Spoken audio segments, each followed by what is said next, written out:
Olá, sou Bruna Vitória Borges de Bezerra, da turma de História da Matemática e Prática Docente da UFRPE, e esse vídeo é referente a uma atividade complementar para a segunda VA.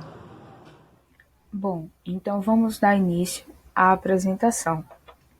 Escolhemos 3 problemas que estão na matemática do século XXI.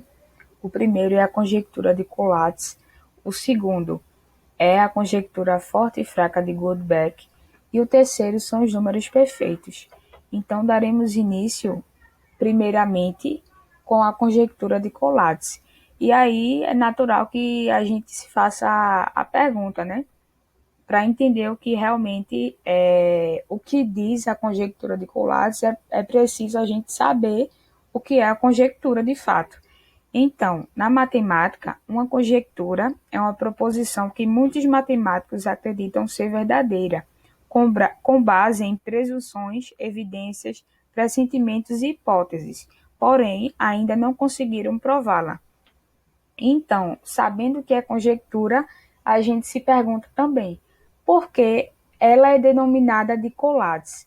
Então, ela tem esse nome devido ao matemático que realmente propôs essa conjectura em 1937, que é chamado Lothar Collatz.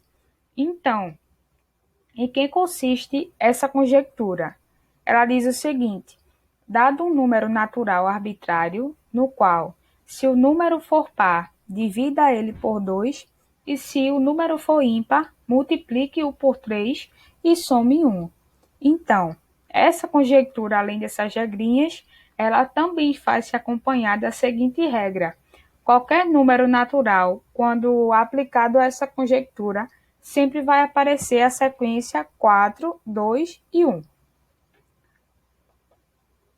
Então, vamos aos exemplos. Pegando aqui o número 7, a gente tem o seguinte: começamos realmente com ele, identificamos se ele é par ou ímpar. Como é 7, então sabemos que é ímpar. Pela regrinha da conjectura, a gente tem o seguinte: 7 vezes 3 é 21 e a gente tem que somar mais 1, então dá 22. Olhamos para o número 22 e identificamos que ele é par.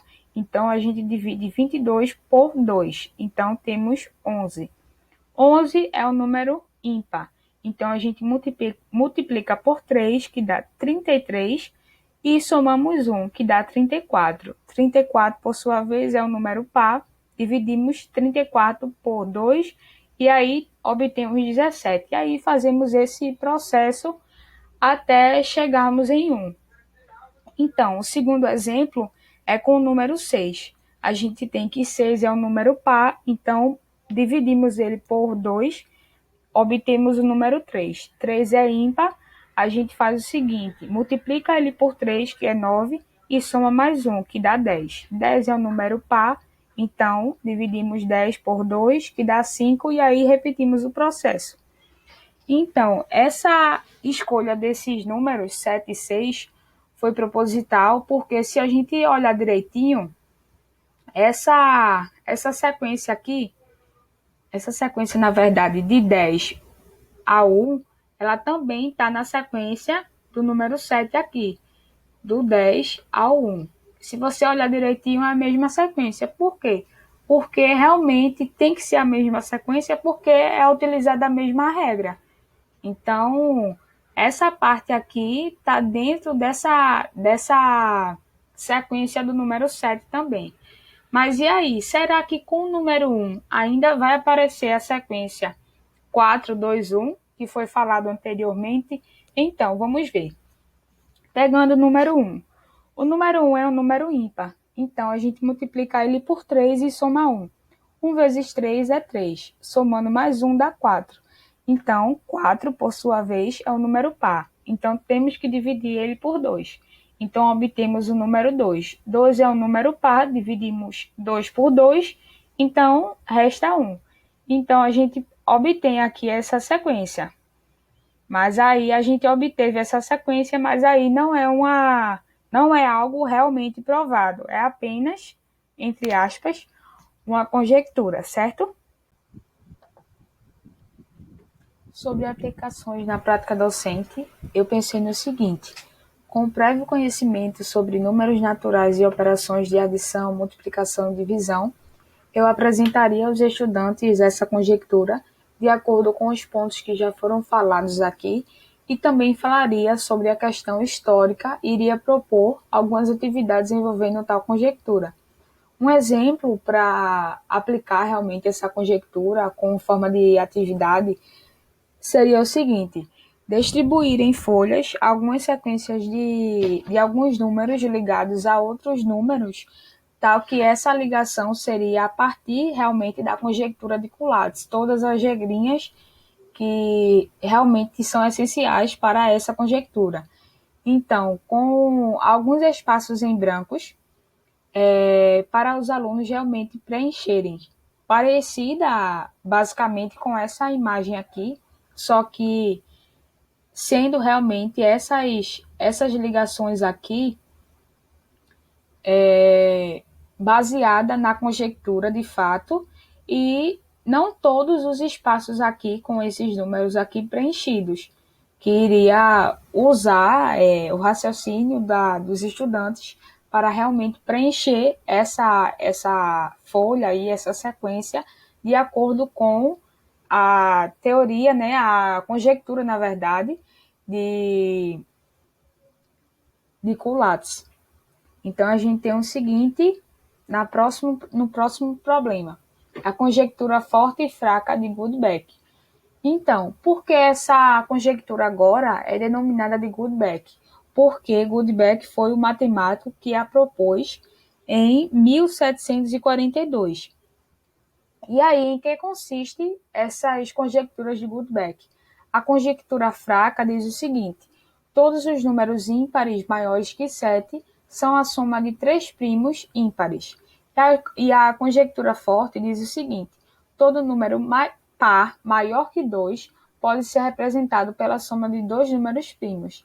E aí, uma das conjecturas recebe o nome de fraca, porque a original, conhecida como conjectura forte, se for demonstrada, ela realmente vai precisar demonstrar automaticamente a conjectura fraca de Goodbeck. Então, em alguns exemplos para a conjectura forte, a gente tem o número 8, que pode ser representado e escrito pela soma de dois números primos, que no caso 3 e 5, somados aí dá 8. Temos também, como exemplo, para a conjectura forte, o número 10, que é a soma dos primos 7 e 3, e o número 14, que é a soma de 7, que é o número primo, somado 7 mais 7. E aí a conjectura fraca, como exemplo, a gente tem o número 27, que é a soma de 3 primos ímpares, que é 3, 7 e 17. Temos também o número 105, que é a soma do número primo 5, que é ímpar, 11 também primo e ímpar, e 89, que é primo e ímpar. Então, a gente tem também o número 1001, que pode ser representado pela soma de 23, 37 e 941.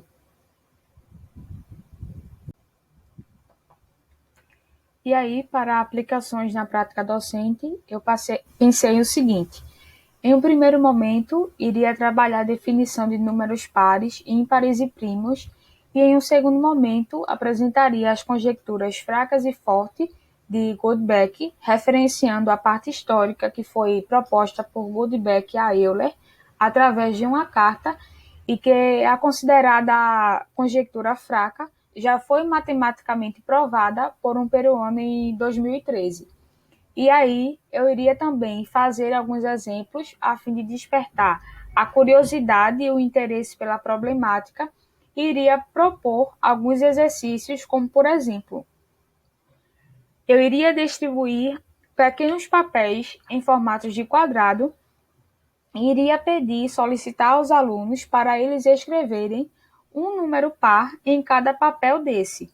E aí, ao final desse processo, cada aluno formaria uma dupla com outro aluno e juntos iriam somar esses dois números primos e iriam realmente constatar se a conjectura forte de Goodback foi aplicada nessa atividade.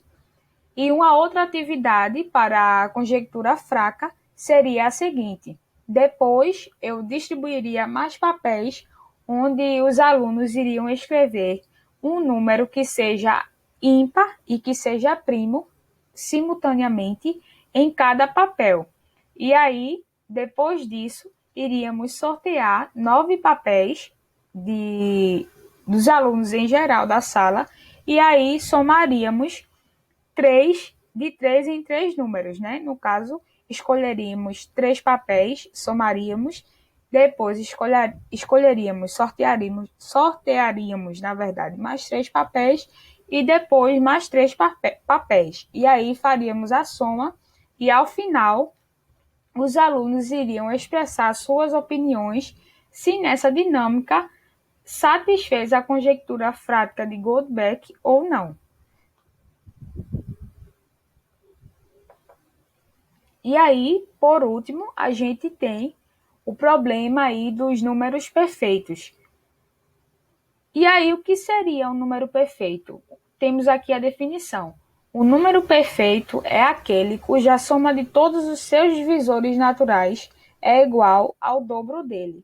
Ou ainda, a gente tem o seguinte: se o número for igual à soma dos seus divisores naturais distintos dele mesmo, certo? Então, a gente tem aqui um exemplo, o número 6. Note que os divisores do número 6 são 1, 2, 3 e 6. Então, se a gente somar realmente junto com o próprio número 6, vai ter que dar o dobro do número 6, no caso 12, para ser considerado, na verdade, um número perfeito. Então, nesse caso, temos aqui a soma de 1 mais 2 mais 3 mais 6, que realmente é igual a 12. Se a gente não considera esse número 6 aqui, excluindo ele como um de seus divisores, então a gente teríamos a soma só desses 3 divisores aqui. Então, que realmente daria o próprio número 6. Então, é uma outra forma de ver a definição do que é número perfeito. Então, outro exemplo aqui é o número 28. E aí a gente tem o seguinte: note que os divisores do número 28 são 1, 2, 4, 7, 14 e 28. E aí, somando esses divisores, temos aqui 56, que é realmente o dobro do número 28. E aí, um fato curioso aí desses números perfeitos é que todos os números que são conhecidos até agora são apenas números pares. Sobre aplicações na prática docente dos números perfeitos, eu pensei no seguinte: a priori trabalharemos como saber realmente quem são os divisores dos números naturais e aí partiremos para a definição de números perfeitos. E aí eu pensei na seguinte atividade: montar uma tabela da seguinte forma, que contenha aqui na primeira coluna, né, o número normal. Na segunda coluna, a gente tem quais são os divisores desse número. Na terceira coluna, temos a soma. Na quarta coluna, temos se é ímpar, para a gente responder, na verdade, para os alunos responderem. E na última coluna, temos aqui par. E aí, seguindo essa ideia aqui dessa tabela, eu pensei no seguinte: os alunos devem completar as lacunas que estão realmente faltando, colocando os divisores dos respectivos números. E aí, por exemplo, aqui no caso do número 2, já tá respondido aqui, que no caso os divisores são realmente 1 e 2. E aí está em formato de soma aí, e só é realmente eles preencherem o resto da tabela. No caso do 6, eles vão realmente completar com os divisores e realmente completar, fazer a soma, dizer se é ímpar. Aqui, no caso, já tem dizendo que não é ímpar, então é par. Então, eles vão ter que também responder quem são os divisores, qual é o valor da soma, né? Lembrando que para ser o número perfeito, desconsiderando o próprio número, a soma dos divisores tem que dar o mesmo resultado. Então, eles também vão ter que visualizar aqui, por exemplo, se aqui não desse 28, então já seria descartado que seria um número perfeito. Então, ao final dessa atividade de completar a tabela, os alunos iriam responder em um papel mesmo o que percebeu com essa atividade, se ele encontrou algum número perfeito e se porventura encontrou mais de um número perfeito, o que eles possuem em comum. Então, em um outro momento, eu iria pedir para eles externarem as suas percepções e iria explicitar que um fato muito curioso sobre esses números perfeitos é que até agora todos os números que foram encontrados, ou seja, os números perfeitos que se tem conhecimento, são pares. São todos números pares,